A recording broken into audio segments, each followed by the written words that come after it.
अहमद साहब, गुफ्तगू का आगाज आपसे। सर, ये जो सदर साहब ने आज वजारत कानून से राय तलब की है इलेक्शन कमीशन के मौक़िफ़ पर, आज इलेक्शन कमीशन के चीफ इलेक्शन कमिश्नर है, उनकी जानिब से भी ख़त का जवाब दिया गया सदर साहब के, और उन्होंने कहा ये 57 जो सेक्शन है इलेक्शन एक्ट 2017 का, चूँकि उसमें तरमीम हो चुकी है, लिहाजा ये इख्तियार इलेक्शन की अनाउंसमेंट का, इसके ऐलान का, इसकी तारीख के, वो इलेक्शन कमीशन के पास है। जो सदर साहब ने वजारत कानून से राय तलब की है सर, इसी मौक़िफ़ पे कि इलेक्शन की तारीख देने का इख्तियार सिर्फ इलेक्शन कमीशन के पास है, आपको नहीं लगता कि ये खत लिखने से पहले सदर साहब को ये राय तलब कर लेनी चाहिए थी?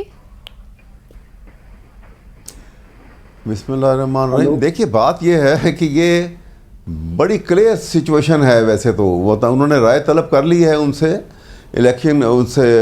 वजारत कानून से, लेकिन जहाँ पे आइन और कोई आइन की शिक्स और उसके मुकाबले में कोई हो लेजिस्लेशन, कोई लॉ की, तो उस वक्त कानून जो है वो उस ओवरराइड नहीं कर सकता कॉन्स्टिट्यूशन के किसी प्रोविजन को।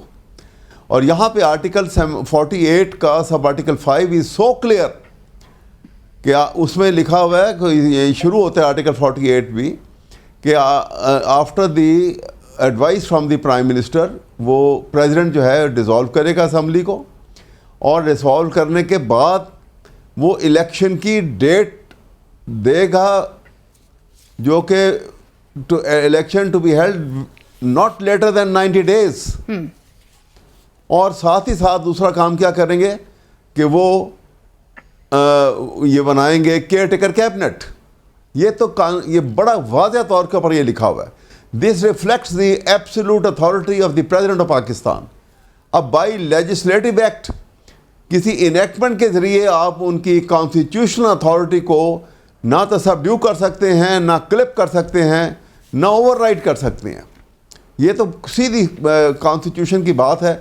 अगर कुछ करना था तो ये कॉन्स्टिट्यूशन को अमेंड कर लेते, अगर अमेंड कर लेते तो सब कुछ हो जाता। सर, वो तो अभी तमाम चीजें अमेंड करने के साथ वो तो तमाम बातें जोड़ रहे हैं इस बात से कि इलेक्शन एक्ट 2017 के जो सेक्शन 57 है उसमें तरमीम हो चुकी है। हारून साहब, चीफ इलेक्शन कमिश्नर ने जो अपने खत में मेंशन किया है कि अगर तो सदर साहब 58(2) के तहत अगर असेंबली तहलील करते तब तो उनके पास ये इख्तियार था कि वो अपॉइंट कर देते डेट, लेकिन चूंकि ये 58(1) के तहत हुई है, वजीर आजम की एडवाइस पर सदर साहब ने तहलील की है, लिहाजा चीफ इलेक्शन कमिश्नर साहब ने अपने खत में लिखा कि election commission understands and believes that power to appoint a date और dates for election rest exclusively with the commission. Sir, ये खुद और अंडरस्टैंड और उनके बिलीव के मुताबिक ये बात क्या वाकई में तय हो जाती है कि ये कमीशन के पास एक्सक्लूसिव इख्तियार है?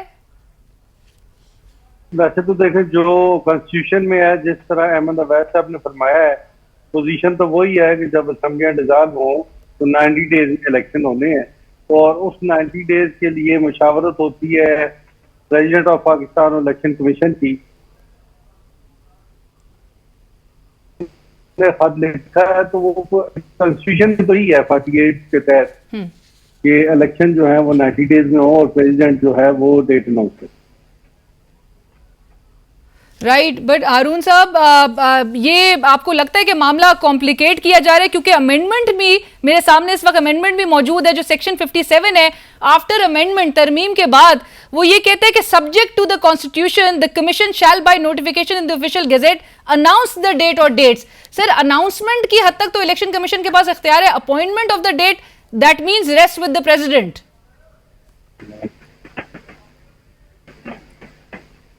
हेलो जी हारून साहब, जरा एक दफा फिर, मुझे पहले आवाज नहीं आई। जी, मैं सेक्शन 57 का ही हवाला दे रही हूँ कि अमेंडमेंट तरमीम करके भी सर इसको जोड़ा गया है इस बात से कि subject to the constitution the commission shall by notification in the official gazette announce the date और dates as the case may be of the general election. So announcement की हद तक इलेक्शन कमीशन के पास इख्तियार है तरमीम के बाद, लेकिन appointment of the date that means के सदर पाकिस्तान को इख्तियार है।